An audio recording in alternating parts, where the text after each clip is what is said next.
Sumainyo ang Panginoon. Ang mabuting balita ng Panginoon ayon kay San Mateo.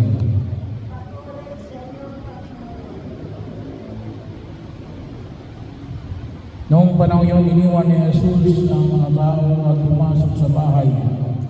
Lumapit ang kanyang mga alagad at sinabi sa kanya, "Ipaliwanag po ninyo sa amin ang kabinaga tungkol sa masamang damo sa bukid." Ito ang tugon na Jesus, ang anak ng tao, ang nagkasik ng mabuting binhi. Ang bukid ay ang sa likuran at ang mga tao pinag-aarian ng Diyos, ang mabuting binhi.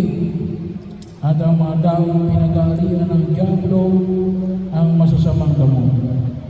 Ang kaaway ang nagkasik ng mga iyon, at walang iba kundi ang diablo. Ang pag-aani ay ang katapusan ng daigdig, at ang mga anghel ay ang mga tagapag-ani. Kung paano iniipon ang mga damo at sinusunog, gayon din mangyayari sa katapusan ng daigdig. Susunugin ng anak ng tao ang kanyang mga anghel at titipunin nila mula sa kanyang pinag-arian na lahat ng maging sanhi ng pagkakasala at lahat ng gumagawa ng masama, at iahagi sa malingas ng pugon.